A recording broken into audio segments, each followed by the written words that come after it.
On today's episode of Back of the Bird, we sit down with recently retired NLL legend Shawn Evans. We chat about Minto Cups, Mann Cups, NLL Cups, and some hilarious stories of fighting both the other team and oftentimes his own team as well. Let's get into it. This is episode 102 of Back of the Bird.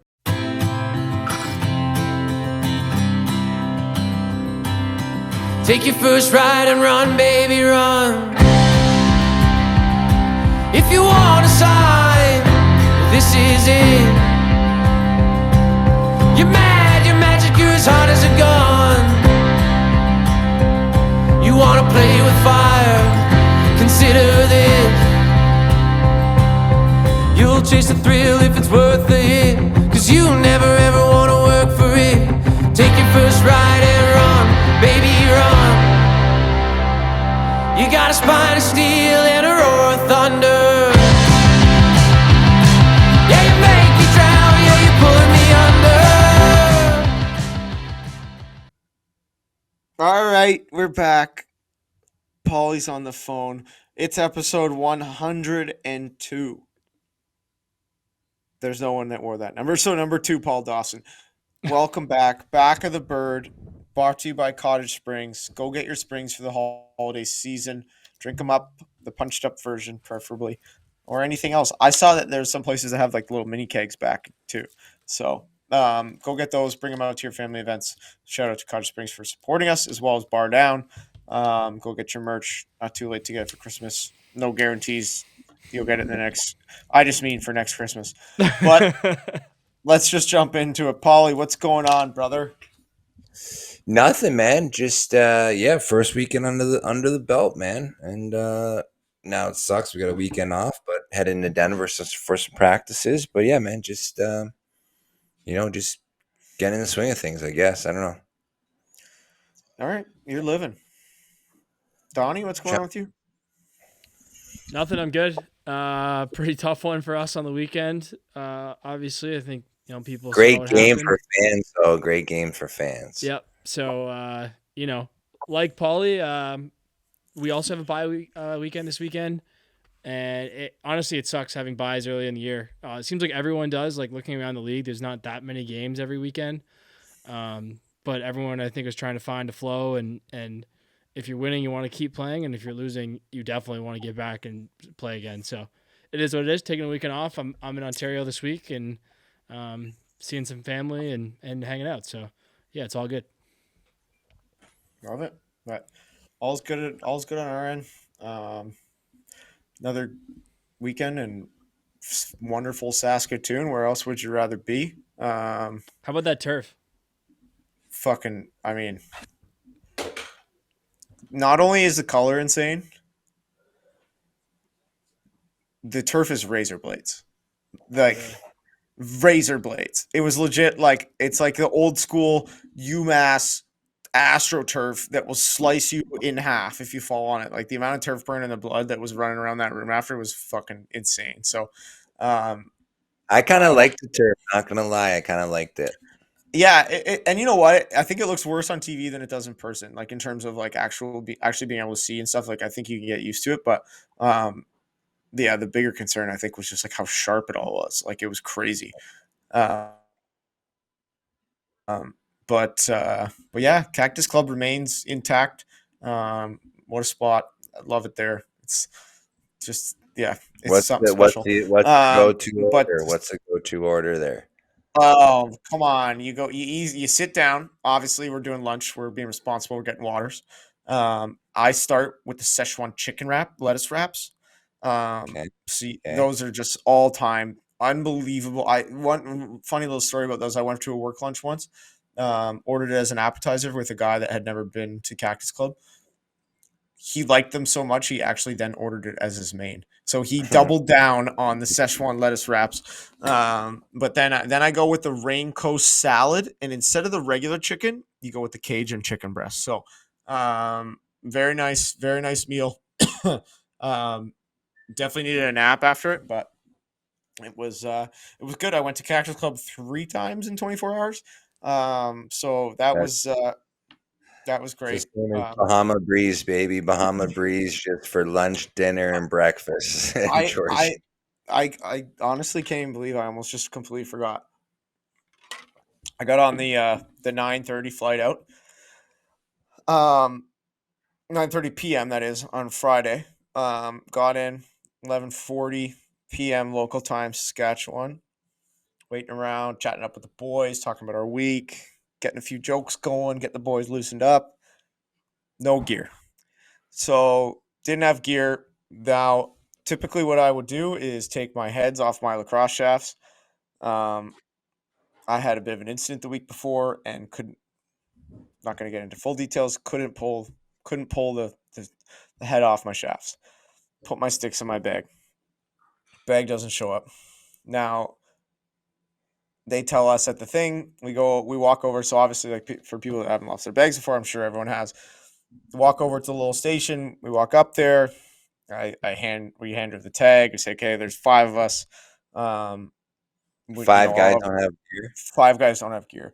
Oh, And we're like, hey, like this is the deal, whatever. And she goes, okay, can you give me all the tags? We'll put under one claim. So there's two of us in line, then there's like three other people, and then the other three guys on the team behind them. One of the guys on our team walks up with his tag. The lady goes, no, no, no, honey, you're waiting. Starts screaming that he's walking ahead. And we're like, hey, like it's the same claim. Like, what's going on here? So we have to deal with that. And I said to the lady, I said, okay, listen, like we've got a game.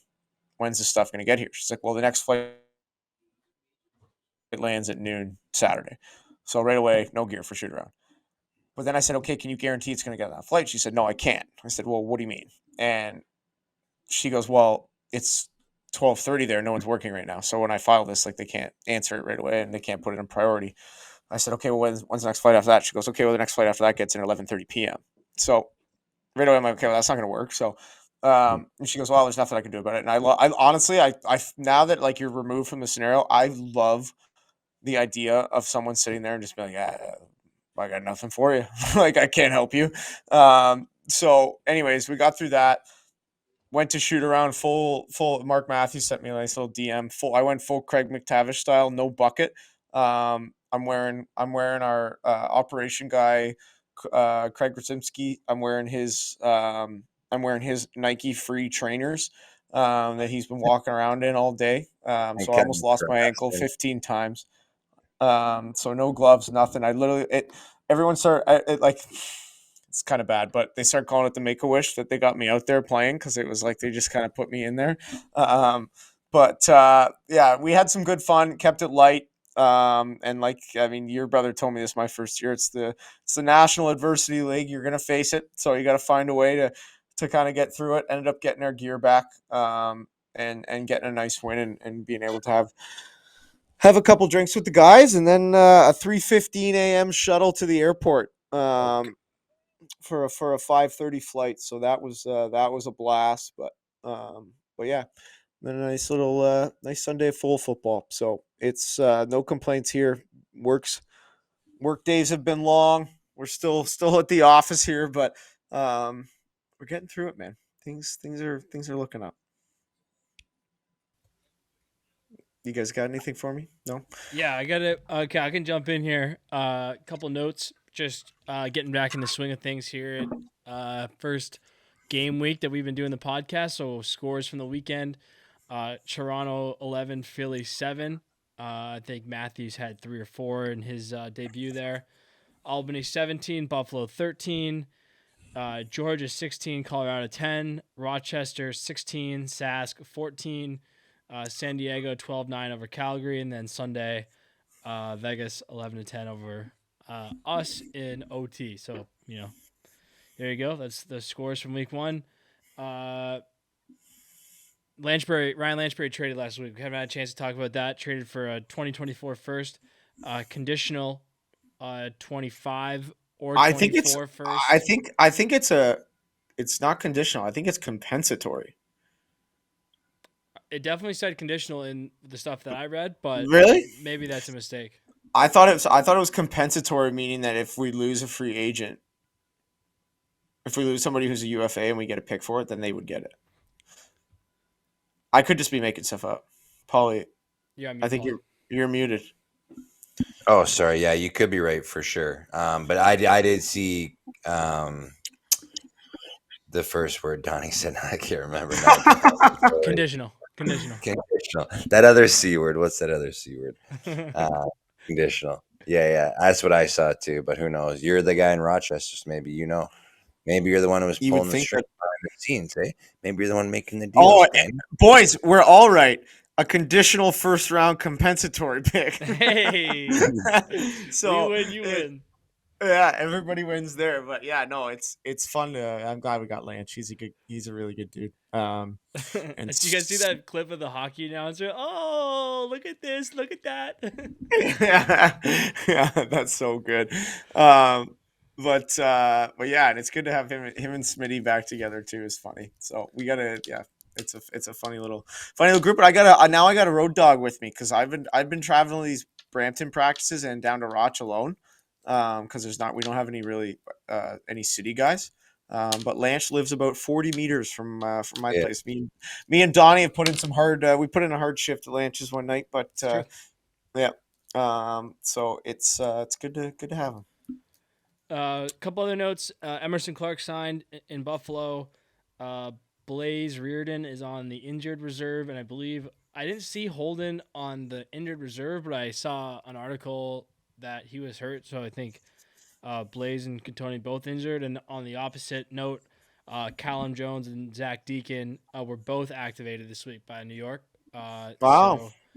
Hopefully for those guys getting in their first action after both were on the injured reserve. So, yeah. And I can only imagine our buddy Callum Jones is just raring to go play some lacrosse. That guy's all full of energy. So, yeah, So, it'll be interesting. a little bit of a humble brag here. I hit a milestone this week.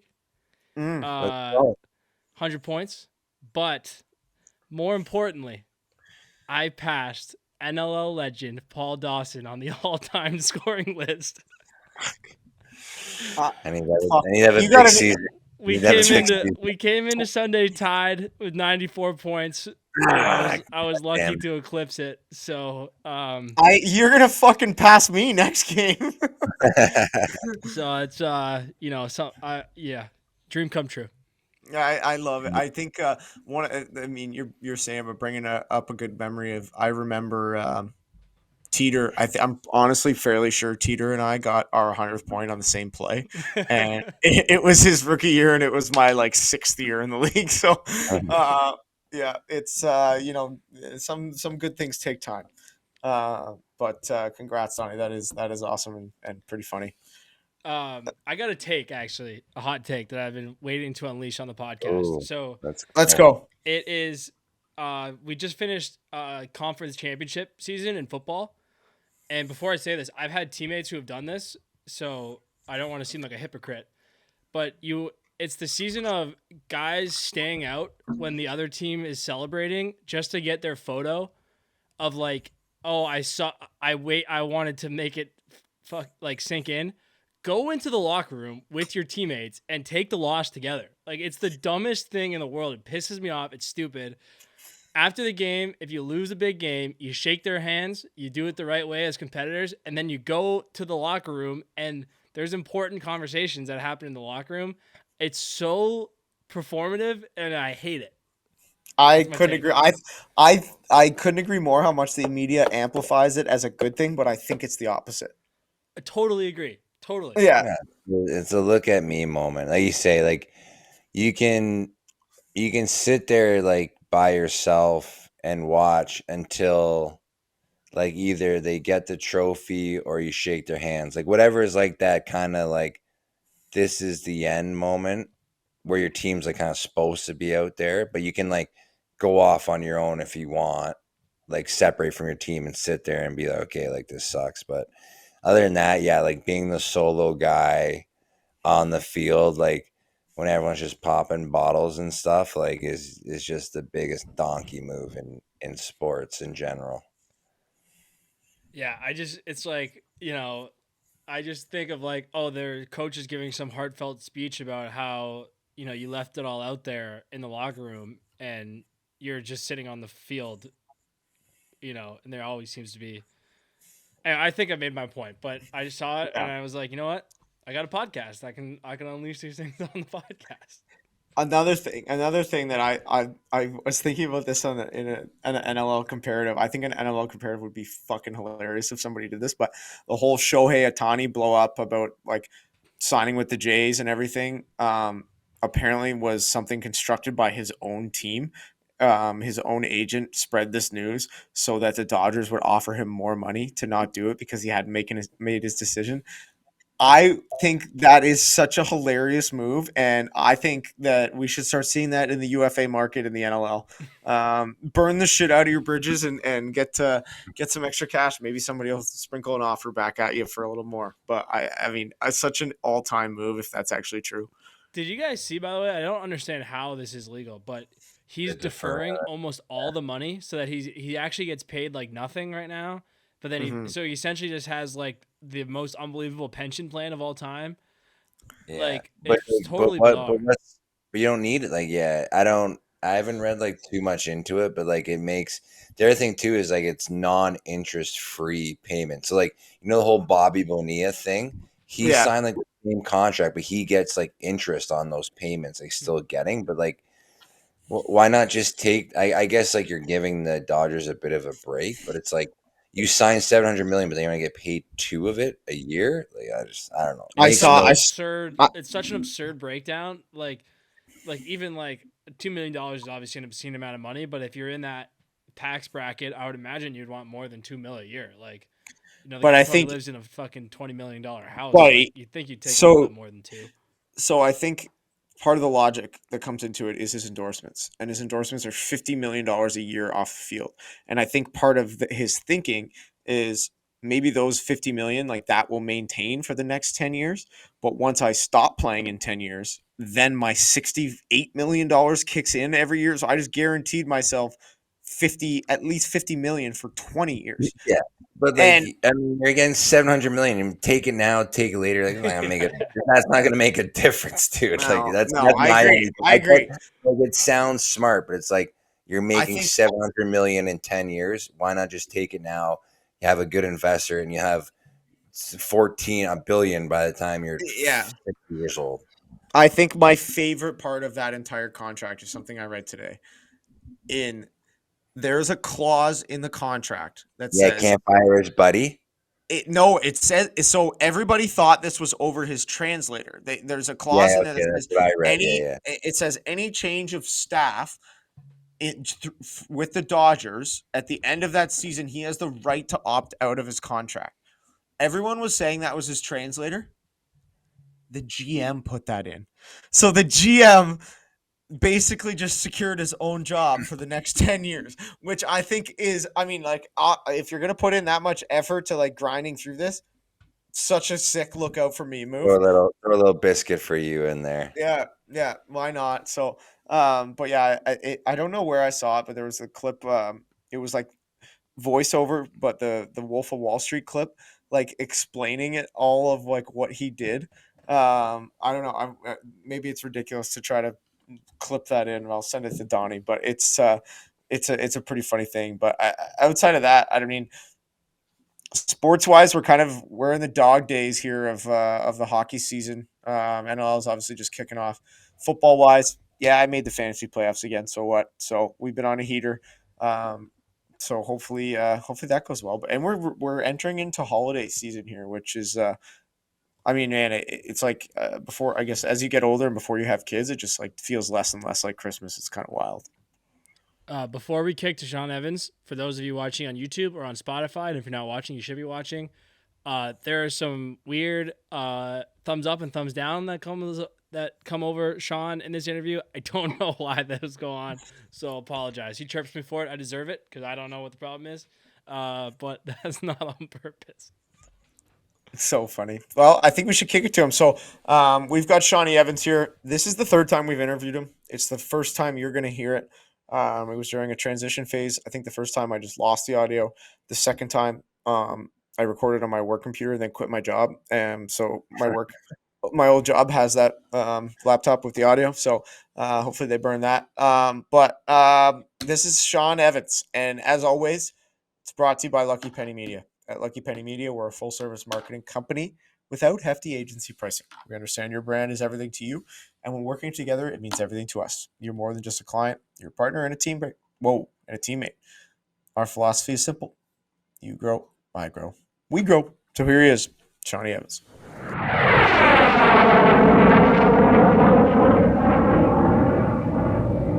Alrighty.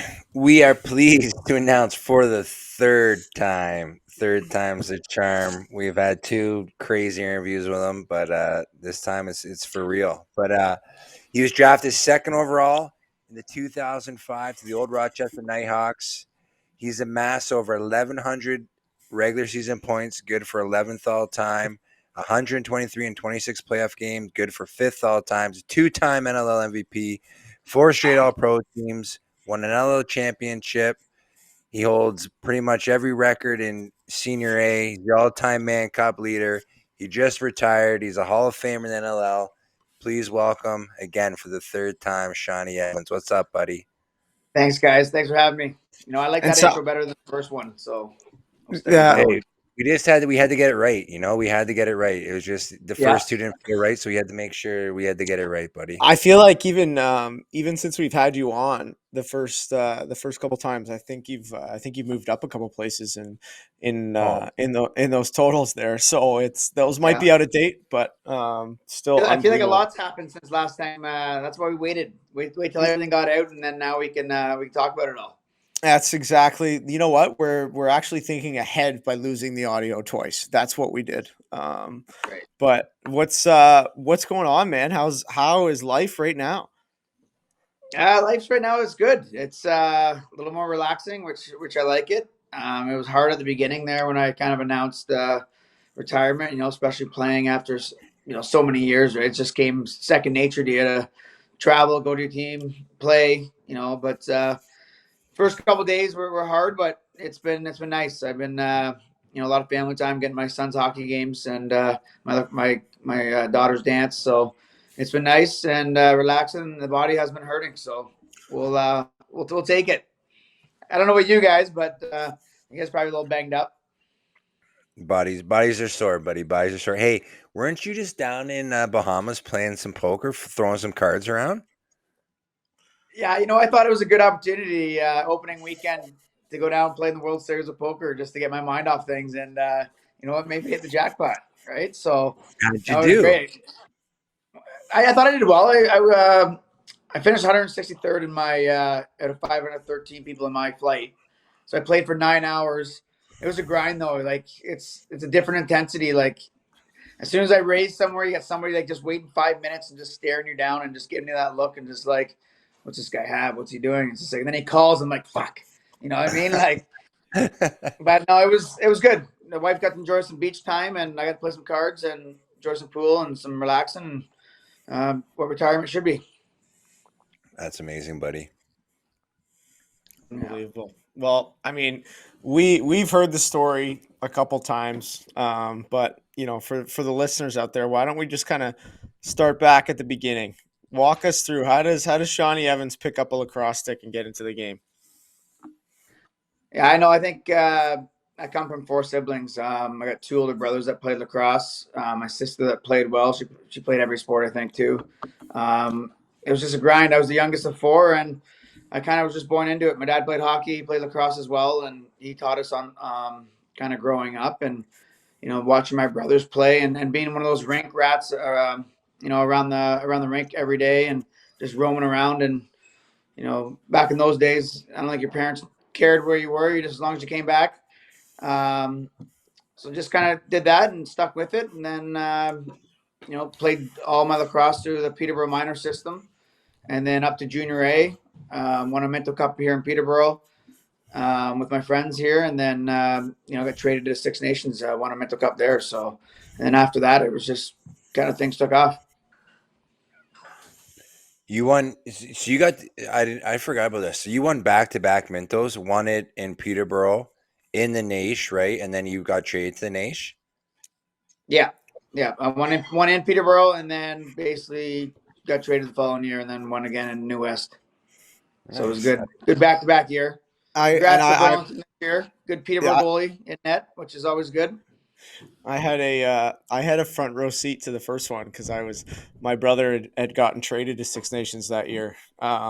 So I was eating all the ice cream Oh and yeah. all the ice cream and chicken wraps that were in that arena and watching. And that was during a very interesting time on the reservation there with kind of all the the protests and things going on over the development buildings and things like that. So, I mean, maybe walk us through what we can kind of we'll get to a little bit of school stuff after this, but I mean, walk us through, because I know obviously you guys in the Ontario finals, Six Nations had won that.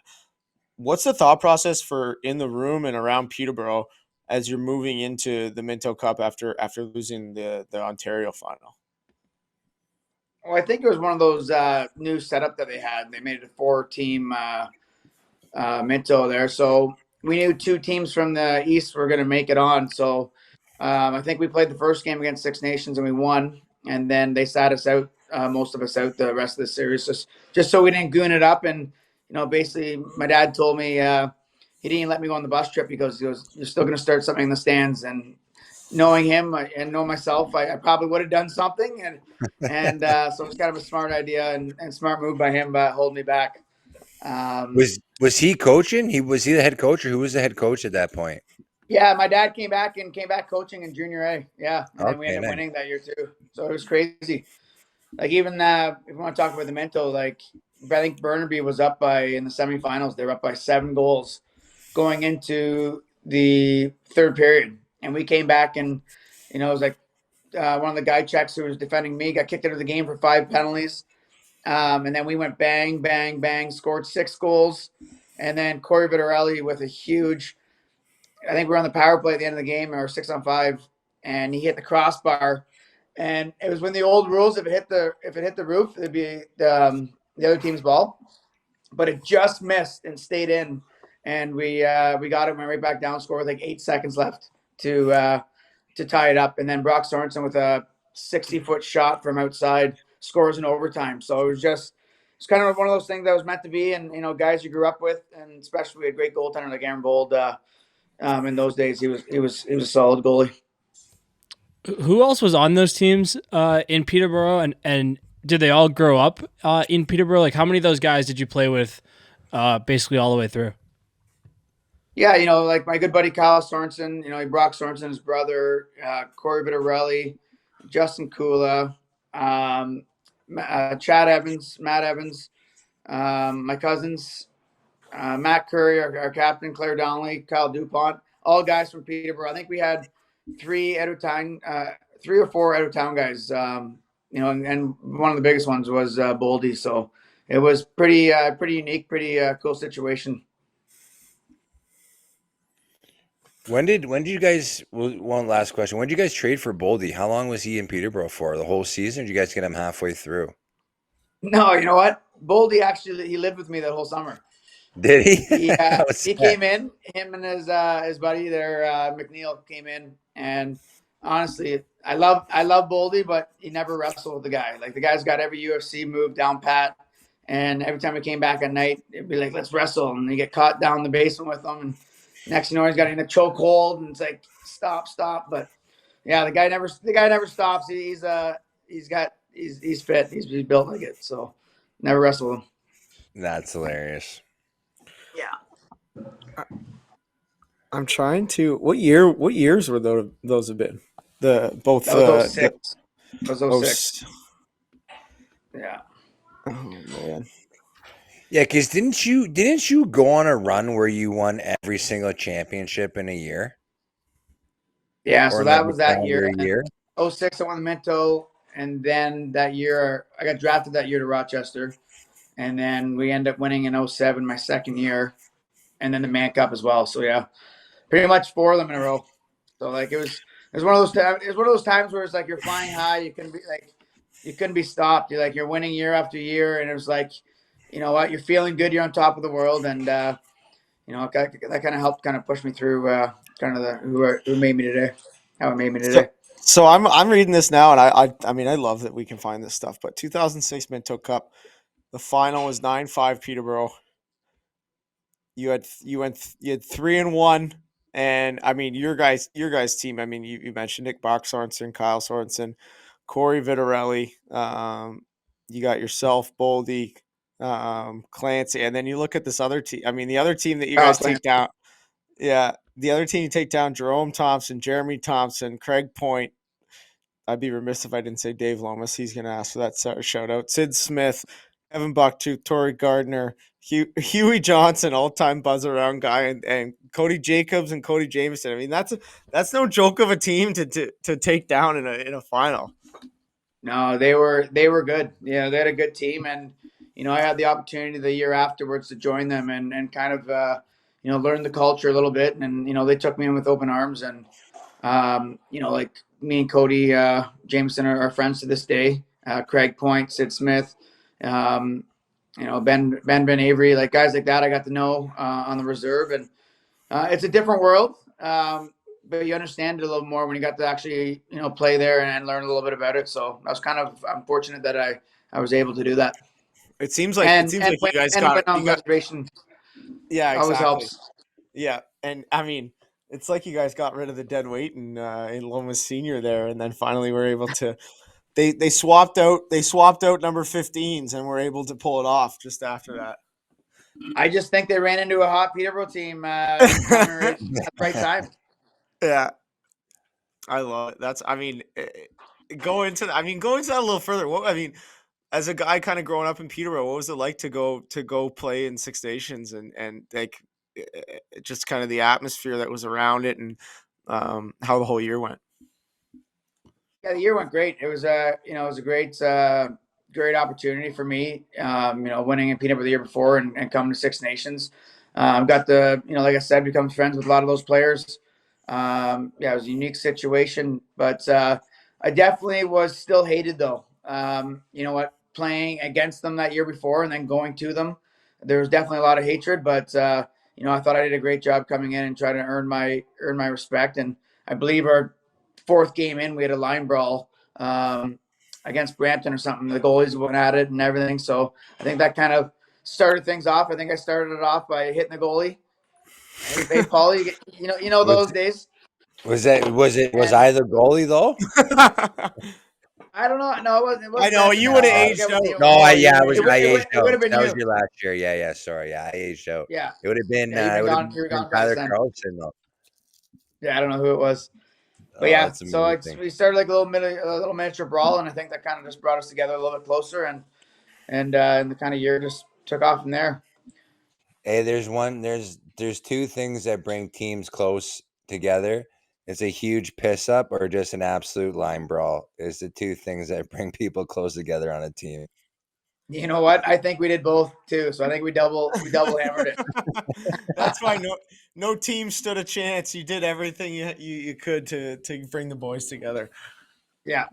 That's Hey, awesome. it's And I mean, little details in a season that can change it, right? that there's absolutely no doubt about that. I mean, let's touch on a little bit of Bellarmine. So you did the 1 year banger at Bellarmine and put up. I mean, from what I'm seeing here, a quick freshman year, 53 goals, 21 assists for 74 points.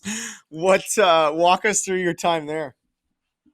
You know what? I had a great time there. There was a couple schools that I was going to go to. I think I got an offer from Mars Hill Division II school, Drexel University. I was going to head there, but you know what? This new program came in, and Bellarmine University, new D1 school, first year. So I knew I was going to play. I knew I was going to jump in, and I got to go there with my buddy Kyle Sorensen from Peterborough as well. Rick Passfield was the goalie there.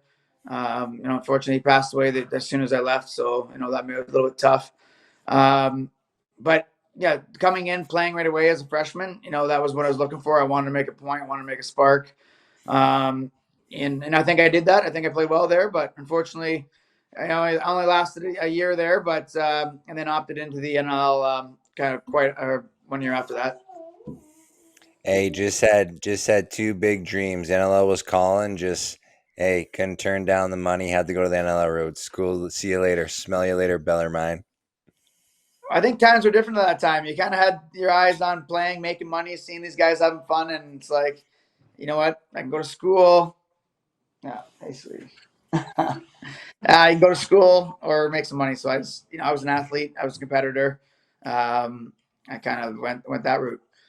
Well, probably like, and same thing. You got your brothers playing in the league too. So like, when you Yeah. decide to not play, like when you decide to go to an NLL draft, obviously Brody declares, or I guess he aged out of school, so he's going in. Like, take us through kind of that draft process. Like, obviously, you go second overall, highly touted. Like, again, back to back Minto Cup winners. Are you talking to a bunch of teams? Like, Roch is like, hey, we're taking here. Kind of take us through that draft. Where was it to? Take us through that whole thing. Yeah, it was crazy. I was still young. I was going through that process of being university. Um, I got to play a little bit in the OHL with the Petes, then going to university, and then have an opportunity to go pro. So there was a lot of things happening at that time that I was doing, um, and I knew this was the change that was going to be made. And when I opted out of school and went into the draft, I was talking to Edmonton. I thought for sure I was going to Edmonton, a second pick. I was talking to Paul Day. No, actually, forget who was there. Paul Day was one of them. Had that kind of changed things around, but Rochester ended up trading the pick off to Edmonton and getting the second round pick. And I was there for the first 6 years, so it's kind of how it happened. I was excited. I was just basic kid that wanted to play lacrosse, wanted to compete, and obviously wanted to play with my brother as well. Right? He played in Rochester, and couldn't have asked for anything. As an 18-year-old kid coming in. John Grant Jr., I Sean Williams, Pat yeah. O'Toole, Steve Toll. Like these are the guys I was playing with. When I Reggie Thorpe, Marshall Abrams, like just a ton of talent and just great guys all around. And to be 18 and learn from all those guys was you can even imagine the I good and mean, the bad. maybe tell. I mean, I'm looking at this now. I had no idea that you're a hockey guy as well. Like you're. I mean, you played on the Pete's with Jamie Tardif, Dan Ryder. Like, what was it like getting your nose wet in that room for a little bit? Well, it's kind of actually a good story. Like I played hockey lacrosse growing up. Obviously, I was always a lot better at lacrosse, but I had this one year playing junior B.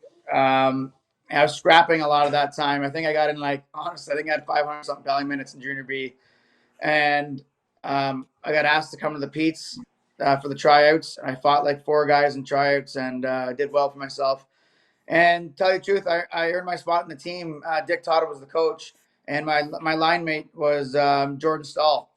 So I had to pick up Jordan No Stahl way. every morning. He was living at Dr. Bennett's house, and I'd pick him up and take him to the rink every morning. So it was pretty cool. I got to play a little bit of hockey, and see those guys take off and flourish, which is great. And I kind of went the lacrosse route, so I wasn't big enough to stick the hockey route out though, being 5'7", 5'8". Hey, Lomi. So we played Shawnee in the OP. He was playing for what were they called? The Peterborough Bees, the tier 2 team. Peterborough Bees, yeah.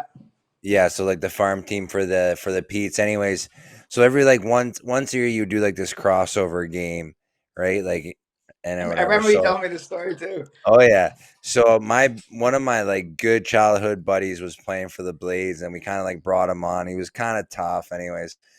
So we're playing in this college showcase game, and my buddy's not going to college, but obviously Shawnee's being Shawnee, run around, just mixing things up. So my coach has had enough. He's like, "Hey, go take care of that guy," right? And I grab my buddy. I'm like, "Hey, just to let you know, like, because Shawnee, like, he's 5'7" at this point, like, again, not the biggest guy. I'm like, hey, just let you know, this guy's tough, man. Like, don't underestimate the guy. But he's like, yeah, whatever, dude. I'm gonna pump this guy.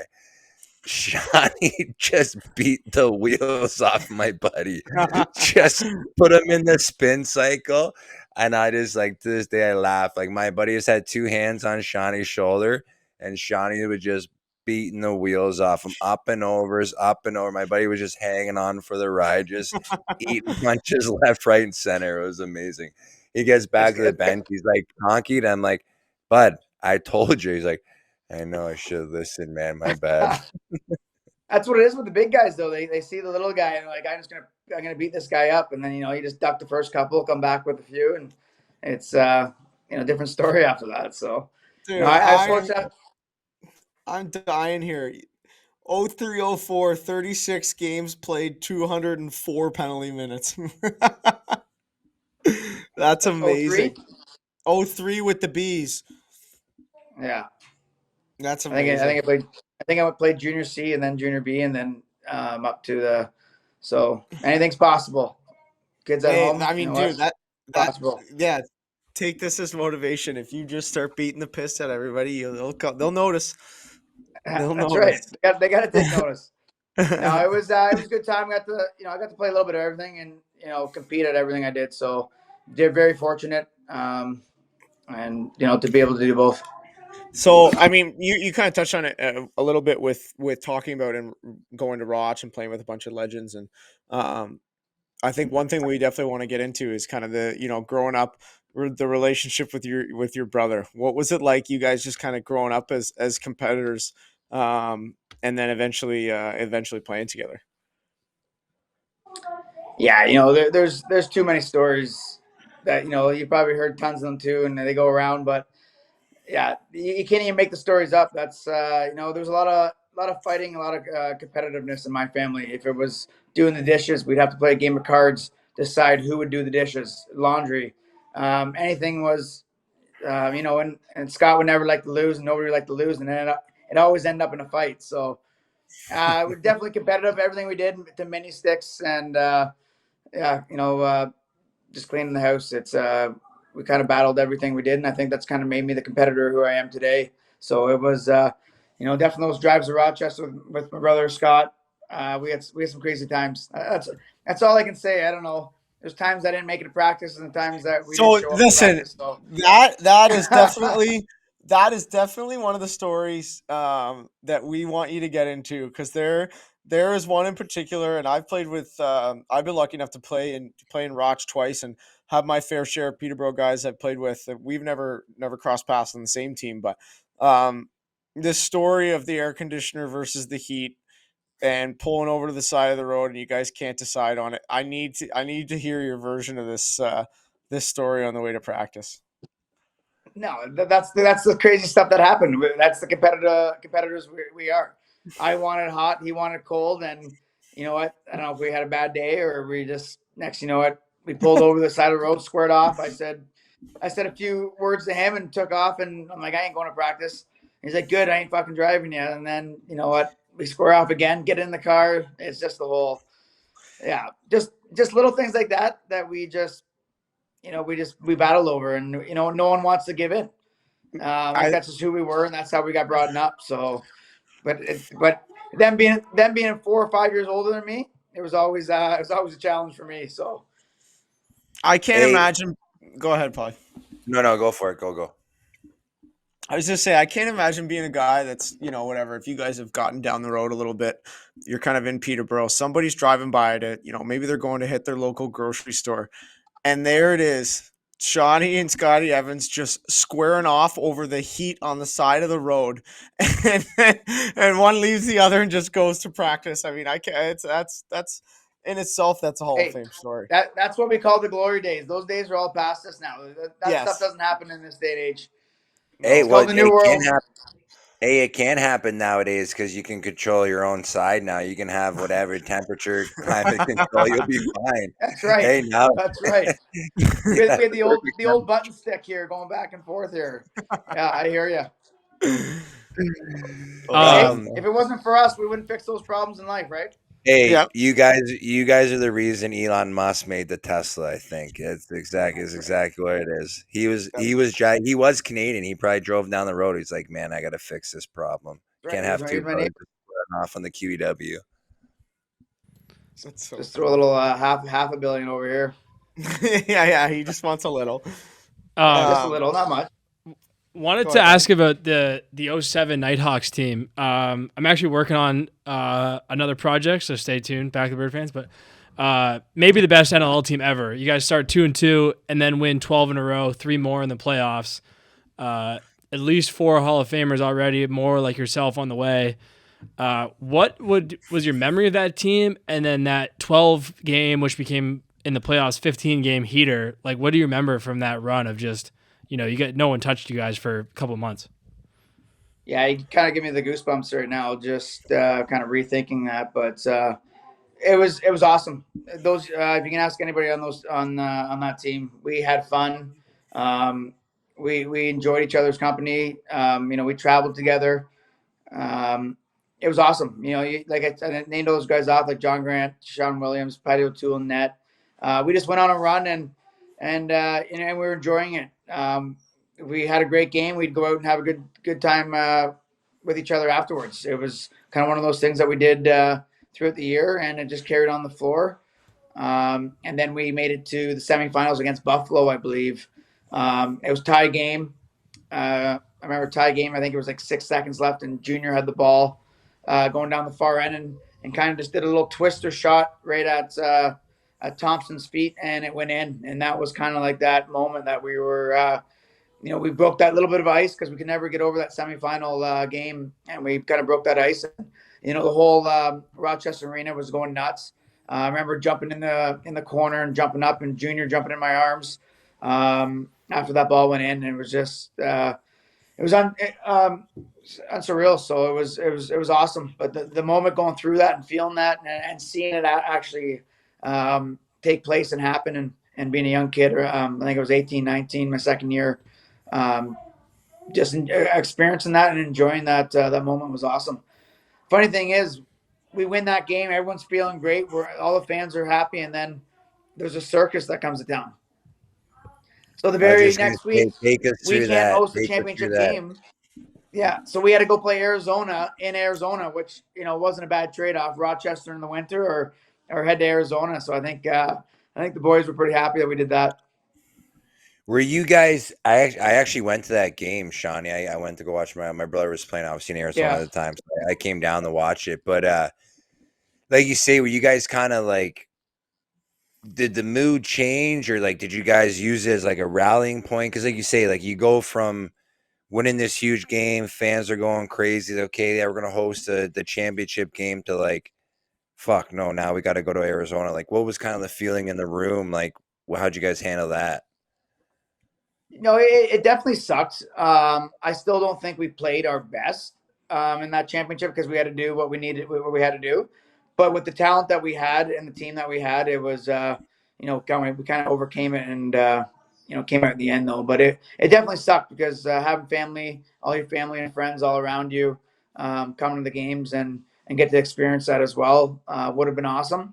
Flying out to Arizona wasn't really an option for most families as we needed to get ready and bond as a group for one last time. So, yeah, it definitely sucked. And I know some of the other guys would have wanted back at home, but unfortunately, it happened the way we did, and we did win. So, we're the champs that year. So, What'd you guys? What was the after party like? What'd you guys do? you know what? It was pretty crazy. I had to jump back on a plane at 2 a.m. with Reggie Thorpe Oh, you and guys, Marshall Abrams. the world was going on, right? No, the junior A's were starting.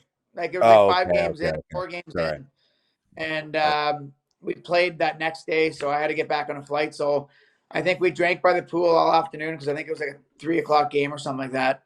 Um, all the way till 2. So I was just polluted going on the plane, and they were just trying to get me on the plane to get me to the game the next day. And weekend at Bernie's. so nothing too crazy happened because I had to get out of there, but I had a good time till it lasted. What? I think I drank the whole way. I think I drank the whole way home too on the back of the plane, on the back of the It's bird. only, There you That's it's only one awesome. go. way not to get hung Hey, over. oh, Keep punchline drinking. right there. It's That's amazing. it's hilarious after all the games you played now at the end of your career that it was that important to get back for the sixth game of the junior A season. Um, Tell me about it. Like I see kids nowadays that they don't even make it. They don't even come back from school and make it to like the 10th game. And I'm just like, I couldn't wait to itch and get back and not let my teammates down and be there to help them. Right. So, um, it was just one of those things. Got a little thumbs down there. Right. I don't know what that is. So apologies. Unbelievable. I He's I giving you the thumbs down. I don't know. We've never had that before. So I did want to ask for guys like yourself who are super successful, people might think that the transition is easy. What was the hardest adjustment to the NLL from a lacrosse point of view for you? I think enjoying these last 3 weeks here with my family kind of puts sums things up. Hardest adjustment was, I had my first daughter early with my wife Kayla. Um, I think my third year, fourth year in the league. I think it was 21, 20, 21 around there. Um, and I think just leaving every weekend, working a Monday to Friday job, and then taking off and leaving on the weekend and coming back, doing it for so many years. It's a grind, and you do it because you love it, and it's worth it. But then you realize here like last couple of weeks here, it's like the bodies starting to get a little bit slower and shutting down a little bit more, and it's kind of telling you that as much as I would love to try to play another year, which I kind of wish you always want to, right? But it was kind of that time to hang them up. But just that grind going every weekend, and then flying back where I'm hoping that kind of things take off and good things are happening in the NLL, and hopefully we see a lot more salaries start going up where guys can go full time and live in the areas they live in or playing. Have you obviously you've got a lot going on. You've got family stuff. You want to be around. And I think an interesting idea for anyone that kind of retires is like for you, is there a plan in the future to kind of stay involved, whether it's like, I don't know, doing analyst stuff with a TV network, or getting involved with the team coaching, or being a GM or something like that kind of intrigues you? Yeah, I always want to stay involved, and I think I always say that me leaving, there's always crazy stuff happening, but I think I do it to myself. I always add on extra things because I can never say no. If it's running my business with my cousin Turner, um, doing that, but right now I'm coaching. Yeah, doing the youth stuff with Turner, but then I'm coaching Team Switzerland right now. Getting ready for the 2023 World Box Lacrosse Championship. So that's going to take a little bit of the year this year. I think I'm flying out there about 4 or 5 times to work with the team. A team that's been getting better each year since I've been there. So doing a little bit of that, and I'll be looking to get back in the lacrosse world here. You know, hopefully, if not at the end of this year, hopefully next year. Are you head coach for Swiss or assistant coach? I'm the head coach now, so I No just got way. just being named the head coach. Yeah, so doing that. So I took on the bigger role with that with me retiring. So um, yeah, just getting ready for the 2023 Worlds there. So I just got back there about 3 weeks ago from going out for the first time there. Yeah, we Watching were chit chatting when you were over there. I told you to bring me with you, and yeah, I'm still Yeah, sitting that's in right. Canada. Hey, there could be a spot open. There could be a spot open. I What? How might, did yeah, you? I How might did? be able to Yeah. find a Swiss passport somewhere. I think that's. I'll find a Swiss passport somewhere. Listen, we're gonna, yeah. If you guys get that green light, we might have to start burying our money in a Swiss bank here too. But what? How Or did you get travel with the involved? show. You got to do interviews down in Switzerland. That's it. How'd you get involved with that? Yeah, it kind of happened in 2015. 2015? No, yeah, 2015 in Syracuse. Um, the Swiss team came out and they wanted to practice with us. And I remember Mario, talking to Mario, who was part of that at the time, and kind of connecting. And then when I was getting ready to kind of thinking about retire there a couple years ago, I kind of reached back out and talked to Mario and Lucas, kind of come back out there and joining on as offensive coach and helping out with their program. Being involved in it here, it's a lot different out there because they don't get exposed to it as much, and kind of what we're used to here. You enjoying the coaching though? Like you enjoy the head coaching aspect? Like it's something you enjoy doing? Yeah, I think I never told myself when I was playing I didn't want to coach when I was playing. It's just that mindset of having, you know what, I need to think as a player, think as a team guy, think those ways on the floor situations, not think about all the other stuff off the floor. Yeah, Um, yeah. so I think my mind now that I actually focus on that I'm done playing, I'm kind of ready for that next switch and kind of change things up a little bit. So yeah, I can kind of sense it and feel it coming, and I feel a little bit more relieved after announcing retirement. Now I can kind of move on with that. So I'm just looking forward to it. I'm looking forward to watching the Swiss team grow And me going over there a couple weeks ago, they had 5 teams playing in the league, and it was awesome to see. So there's some good things coming, and I think with the announcement of the Olympics coming 2028, I think more buzz is just going to be going around. So you see more countries joining in. Yeah, that's unreal, buddy. That's wicked. It's Yeah, great. it's a good opportunity. Let's maybe dive into a little bit of senior A. So talk to us, you know, let's jump into, I mean, obviously we on this show we talk quite a bit about it, and I think people know about Mann Cups and the significance and how hard they are to win. But walk us through kind of the early days of those maybe those Peterborough Brampton days when you guys were kind of just battling it out pretty good. You know what? That's when they needed to make documentaries on us. 30 for 30s, those would have been the best ones. I can't even Easily. describe how crazy, how cruel, how I don't know where to go. Like the games were unbelievable, back and forth. The talent with on the other side, Colin Doyle, Dan Dawson, Josh Sanderson, Paul, you're there for most of it too. Um, and then guys that we had, John Grant Jr., Scott Evans, myself, we had a bunch of guys as well, and just the grind and the back and forth. I think every year was them winning it, us winning it, them winning it, back and forth, and then kind of till we went on a little bit of a run at the end. But just the slashes, the fights, the brawls, the fans coming over the stands in Brampton one time, and I'm like, coming over the glass and trying to hold these fans off. I remember getting in a fight on the floor, walking off, getting kicked out with my helmet off, and I remember it's like a slap shot. I got hit with something in the head. Somebody threw something at me from the top, and I'm sitting there staring, going in the stands and trying to go after, the next person. Like it was crazy. It was nuts. It was but like again, those times was what created everything, and kind of created those bonds with your teams because you're willing to do anything on the floor, and off the floor, I guess, to be successful. So those games are absolutely grinds. 1 goal games, overtime games. Um, I don't know. It's yeah, they're just fun games to be part of. What, man? Yeah, I mean, I've always said that it would have been a hilarious 30 for 30. Like, um, I used to have to if we got up by 2 or 3 on you guys, I have to used to play defense on Patty Merrill, my own team, that Scotty would come and jump him almost every game. So I'd have to play defense on somebody else while looking at Patty Merrill to see where your brother was because he's going to come jump him at some point. So it Yeah. would have been amazing just to hear those point of views. But when was Well, when you did you never. win The your thing is, those games got kept close because if you got away 3 goal, 4 goal lead at the end of the games, guys' heads were getting gong taken goes? off Oh, because you're getting ready 100%. for the Yeah, next game. Like it 100%. was You're just crazy. oh yeah. No, It was, it was so hey, fun though. I mean, take somebody's head obviously off, get a going 2-minute penalty, and you're golden for next game. So it's yeah, like, no suspensions, no nothing. It was amazing. Just yeah, literally no brainer. jailhouse rules. What was when did you win your first manor?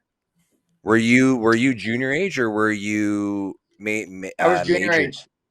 I Okay. was my first manor when I was in my second year of junior A. I was called up in 2004, and I think that was the one was like Evans when I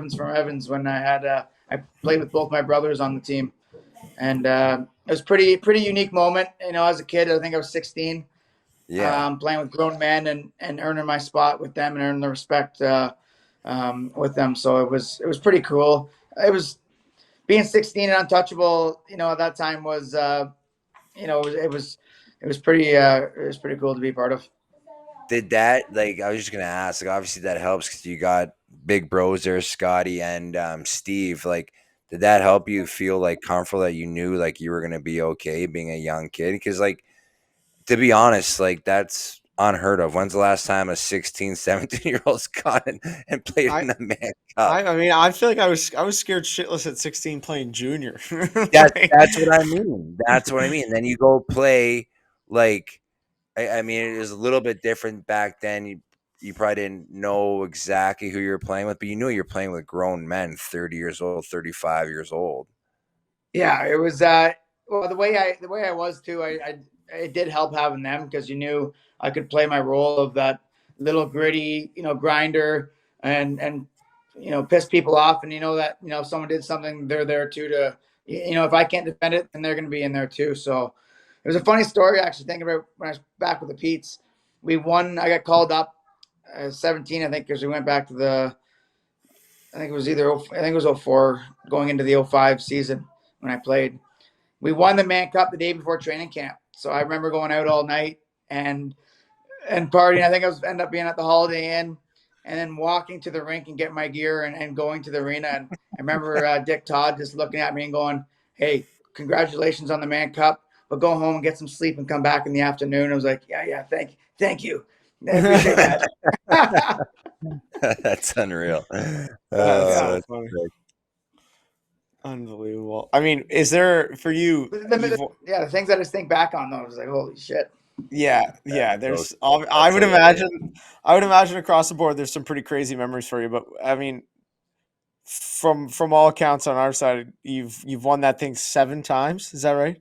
Oh, eight. We eight now, wouldn't Eight, it be? eight, eight Eight last now. year. Yeah, yeah. So, what is there one that like pops into your mind of just kind of like the most vivid or meant the most to you? I know it's we asked guys this question. It's hard to choose, but is there one that pops out? I don't know. There's a couple that pop out. It's always been a grind to me, but it's like that first one always was getting called up and being a small part of it, but was good. But I think it was 4 years ago. I think 4 years ago now, my sister's wedding. This is unheard of. Who misses their sister's wedding for a championship game? Um, so my sister wasn't happy, but we went out to Victoria and we were down 2-0. It was game three, and my sister was having a wedding back in Peterborough, and I was in Victoria, and it was kind of one of the hardest things I had to do. But I remember going out there, and we were down by 2 goals with like 3.5 minutes left. And I remember sitting on the bench, missing the wedding. I was feeling pretty emotional on the bench, but I remember next year I go back out there, and I don't even remember what happened, but I scored 4 goals and we won the game.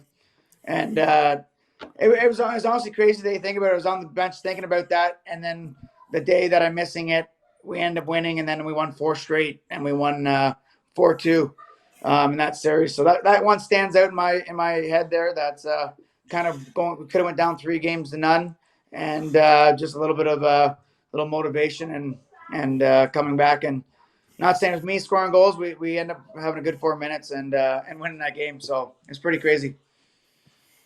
But Big Sis has to know better We, to book I, a I wedding in know, like I first know. couple weekends of September. It's not like you won one man cup. You had about 5 or 6 of them at that point. She's got to know It's a better. very touchy subject, so it's one of those ones that we can't even bring up. We don't want to get her Yeah, going. And yeah, just or it'll be a 5-on-5 Evans brawl. It gets brought up. It's just yeah. everyone's going. Good thing is we won. That means I can we accomplished what I went out Yeah, there. It's not like it was lost and missed the wedding. So I turned out mean, all right, man. again, fast forwarding a little bit here to I guess more modern day, for lack of a better term, but all time video clip comes out of you after the most recent Man Cup, just head under the bar tap. Walk us through that celebration. How are the boys feeling that night? wow, there was a lot going on. The boys were feeling good. Well, it was I ended up. crazy. I'm gonna jump in 1 sec, dude. It was actually crazy because Lomi. So obviously, like half the team's living in Peterborough, half of us are staying down there. Yeah, But we win the Man Cup, right? And then all of a sudden, everyone's like, "Dude, half the power's out in Peterborough." So half the power was out. So we were staying at I think we were supposed to go to the bar in the arena, but the power was out. And then, anyways, now I'll let you take it from there. yeah. So this one bar, one of the oldest bars in Peterborough, the Champs Sports Bar, it was the only spot that had power in the whole downtown. It was pretty crazy. The whole downtown was dark, and then you had this little bar right in the middle, just lit up. And for me, I remember seeing Paulie there, but for me, I remember the day before breaking the record of Tavares's, and then going down with my ankle the game after that. So the emotions were up and down those 2 days, and then the boys coming through and dominating that game 7 was unbelievable. But then the boys just let loose. Everyone was happy. Everyone just could let loose, and this little bar was open with the lights on, and it was just like come in and have fun. Like the whole town was there. Outside streets were filled with people, and next thing you know, they got the old school taps on the bar too. So it was. I seen the video And the next day. I roll over. I do the old. Oh no. So but they wanted us behind there, Lomi. Like they were like, "You guys got to get behind there." It's not like I love it. they were like, "Get behind there." Like I remember at one point, someone grabs like, "Hey, we're all going behind the bar." I'm like, "Oh man," I'm like, "I know how this." And like, "No, no, no, they want us." And the owner's like, "Yeah," just waving us over. He's like, "Get back here!" Like, "All right, get let's back here. go." Get back here. Yeah. And my ankle at this point right now, it's all the tendons are just popped right out of it. So like I'm just holding on for one leg, but I'm like, I ain't missing this. I ain't missing this party. So it was I'm walking on one leg and that guy's pushing me around, and it was boys just letting loose. It was awesome. It was a good time. I mean, But it probably goes down to one of the best Mann Cup parties. Just how they went old school. The bar let us do what we wanted to do, which that's kind of I feel like it should be. But yeah, nowadays I feel like that stuff can't really happen. But yeah. that was just 3 years. That was just 3 years ago. So Yeah, I mean, even the start. I watch that video from time to time. The start of the video and like it kind of pans, and then you kind of pop in at the end. But some of the 1,000 yard stairs that you get, like kind of going through each guy, are fucking all like they're unbelievable. I mean, you get a little close up of Sweets, and he's just bangeranged. It was oh my god, just an unbelievable clip. But yeah, um, the boys that's were having fun and all the emotions and everything. Throw the booze on top of it. It was a great time, and yeah, the boys were having a good time. I can't even imagine too, because like I mean, on a good night after just a regular season NLL win, you're having hours and hours of lacrosse talk with the boys. I can't even imagine what the lacrosse talk is and how many I love yous are getting passed around between the guys after you win a Mann Cup and you're bangerang. Like that's amazing. I always made a bet with my wife. I always say at the end of the year, just give myself extra motivation. Was like, if I win the championship, I get 2 days to myself. I get 2 days to myself, and yeah, she's always stuck to it. She's always like, I've never needed 2 days because after that first day, I'm just done. So, Yeah, you don't want the second. no, maybe I was 18, 19, and those years were a lot easier. But now it's just like, give me one good day and I'm done. That's so That's funny. amazing. Yeah. Um, 2 free days. Give me 2 free days and leave me alone. that's Yeah, the awesome. 2 free days are just recovering from the hangover from just the Yeah, one night. exactly. Hey, Paulie asked for like 2 weeks and a golf trip, so 2 days not Yeah, so bad. yeah, Yeah. 2 days Yeah. is fair. Um, okay, so let's get into it. We're gonna get into kind of maybe some more like kind of rapid fire questions about just different things throughout your career. So, um, is there a time when you were playing lacrosse, whether it be in junior, in senior, or the NLL, that like you ran into a defensive battle, somebody on the other end that it was like, fuck, here we go again. Like this is, I got to play this guy again. Like who was the toughest matchup you felt you had? Yeah, there was definitely a few of those. I know Sid Smith was one of them. You had guys you always lined up and they just always carved you and teed off on you. So he'd probably be at the top of the list. I'm probably forgetting somebody else, but yeah, there's a couple. There's that one on each team that was always coming out after you, and they wanted to make it their mission that game to carve you up. And I remember I always say back to them, I'm like, you hit me, I'm gonna hit you right back twice as hard. And until I do it, they kind of back down a little bit. So, but yeah, he always had those rivalries. But Sid Smith pops out. He was a great defensive player. That's a good Um, one. and then other one for me that I'm pretty curious about, like who in your mind, I guess two questions, and it may be the same answer, but who was the player that you had the most fun playing with on offense, and then who did it feel like it was the easiest to play with? Wow, I think most Going fun to play with probably my brother. Um, it was a lot of fun out there because a lot of stuff usually happened out there, no matter if it's down by 3 goals or we're up by, Yeah. there's always something happening. There's And more you know what? more circus fun. More Yeah, circus. no one knew what was going to happen next, so that was the Yeah, kind of the fun in it. exactly. Thomas Hogarth was great to play with later in my years. We had some fun out there. We had some creativity. Um, you know, Curtis Dixon, my Calgary years and Calgary years with Curtis Dixon, we lit it up. We just created some plays and just kind of rode with it, and we were lighting it up at that time. It was fun. Like you had Jeff Shatler and Dane Dobie on the left side, so it was pretty packed squad. So I say that those years were probably the best as well. What about goalies? Which goalie gave you the most trouble over the years? None of them. I would say Rosie, but I've had good success on Rosies, but I hate shooting on Rosie. Just the big blocker of a goalie, especially when the defense shuts off backside, and you know what, you're forced to shoot it, and just he moves one step, and it's like boom. It's like you take six hits to the head and 4 hits to the shoulder, and then you take a shot and he doesn't move, and you hit him right in the belly. It's like, come on. So Yeah.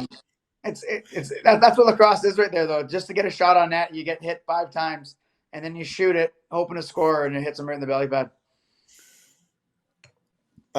Now, is there obviously there's been plenty of them, but is there a favorite fight that you were ever in? A favorite fight? Um, there's a few of them. There's ones that just pop up on the YouTube there. Actually, one that does stand out was the Miller goaltender for Philadelphia, B. Miller. That's when Dude, they had Snyder, we were and just watching Hayek. that clip, dude. We were just watching that clip in Colorado, dying laughing, man. That was Yeah. so funny. No, it was pretty crazy. They had a tough team. Snyder was crazy. He was one of the toughest guys in the league at the time, and I didn't care two craps about how tough they were. Snyder just went down and kind of bumped into Patty O'Toole, and we're in Rochester. I'm like, they don't fucking do that to us. Like, they're not doing that. They're not coming into our barn and hitting our goaltender, and we're not doing anything. And I remember we had Scotty Ditzel's big D guy too, just kind of let Snyder go around him. So I go to Steve Toll, I go to center, I'm like, give me the ball now. He's like, what? No. I was like, give me the ball right now. I take the ball off him, I just beeline it for the net, not knowing I had a complete breakaway too.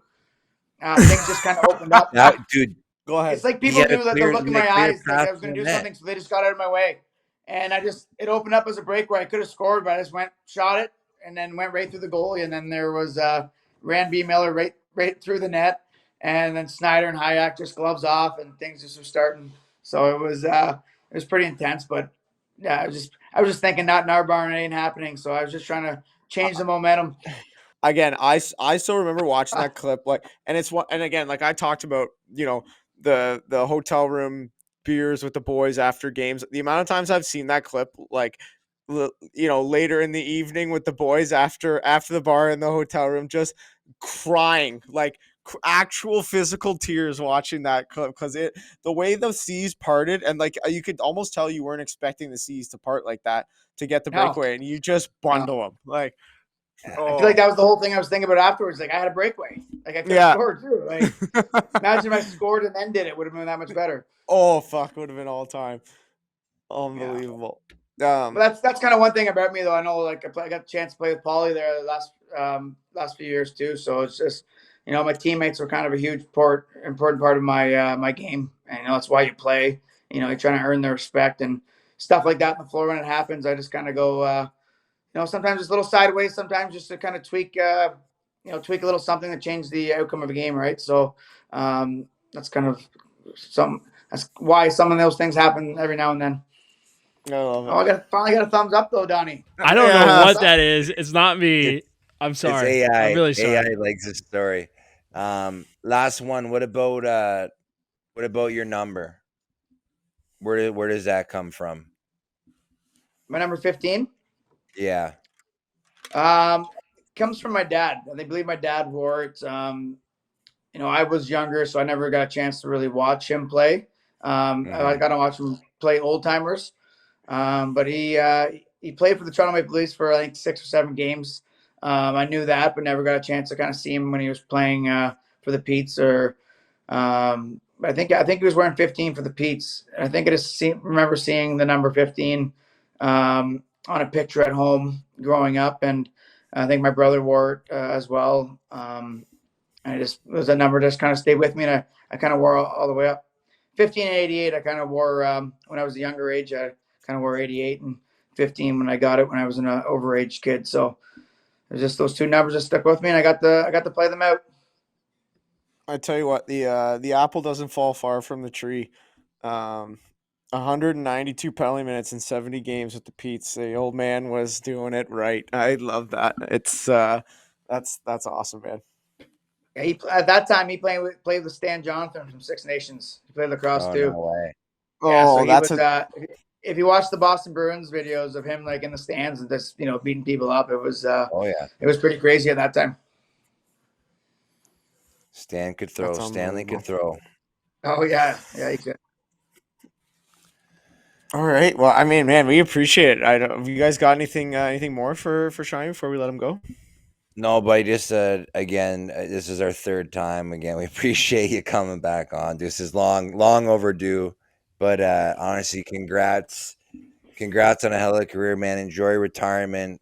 Again, you're your first ballot Hall of Famer, and you deserve to do whatever you want to do in retirement, man. So just enjoy it. You've earned it, man, for a guy your size. And you kind of just described the way you played is it's kind of unique to have the skill and the just a little bit of psychoness to your game to be a special guy, man. So congratulations. I appreciate that, guys. I appreciate you guys having me on, and I'll definitely be staying busy with continuing to kind of teach the schools and with Switzerland and staying involved in the lacrosse world here a little bit. And good luck to you guys, and thanks for having me on, guys. Yeah, no problem. Is there? Do you want to maybe plug the program a little bit before we let you go? What the old Nationwide Lacrosse? Yeah. What is it? Book your I school. mean, Book your we school visit today. there you go. So how do if people? I mean, you never know. I'm sure there's a Code lot. back There's of the bird 15% off. yeah. No, you know What what? is? How I does will it put a work? good plug into it because one thing that me and my cousin Turner that plays in Rochester, New York as well. We teach up to 100 schools, and we're trying to get into more all across Ontario. And I think that's a big part of we go into schools and you see kids that never get to experience lacrosse or get to play lacrosse ever, and you get to go in there and teach them and kind of build that and introduce them to new sports and the culture of it as well. So definitely a unique situation, and hopefully we can get more schools involved. So there you go. If you guys, if anyone listening is interested in is a teacher somewhere or knows somebody that can wants to get a new program involved, reach out to us or Shawnee directly and make sure you guys get it to happen because it's something special. Nationwide lacrosse.ca. There you go. I'll throw it in the show notes. So Love All it. right, perfect. check beneath this. Thanks, Donnie. No, I appreciate it, boys, and good luck to you guys in their seasons. And I'll be watching. I'm a big fan now. I'll be you Love guys' it. number one fan. Good, buddy. Awesome. Awesome. 100%. Enjoy, bud. Thanks, Shawnee. Appreciate it and Okay. congrats again.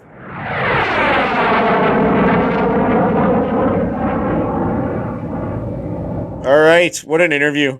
What a career. First bouter. Paulie talked about it, but um, again, it's just so rare to have a guy that would do anything to change the outcome of a game, whether that's putting his body on the line and fighting or just going to the net, scoring a big goal or whatever he's got to do. Again, we really, really encourage you to go out and YouTube the Shawn Evans B. Miller clip because it is all time viewing. Because the C's part, he's breakaway bound, just buries him. But yeah, again, all time guy, and congrats to him on an unbelievable career. Anything? Is there anything else we want to touch on before we wrap it up? No, not really. I think we touched it all, to be honest. I like it. All right. Well, I got nothing else. Again, we appreciate you guys. We appreciate you guys listening. If you've got suggestions for interviews, send them in to us. We'll start kind of taking a peek at that stuff and getting guys on. We've done this 102 times now, so it's we're starting to run through some players. We want to get some ideas too of anyone that you're curious to hear from. So shout out to Cottage Springs. Thank you for everything you guys do, as well as Bar Down. Go get your merch in time for 4 or 5 Christmases from now. You'll have it at your front door, we promise. And maybe Lion Eyes. I don't know. Who knows? I still haven't got my shipment. I haven't heard any text back, but they might be coming back. But I think that does it for episode 102. Thanks for listening. Peace.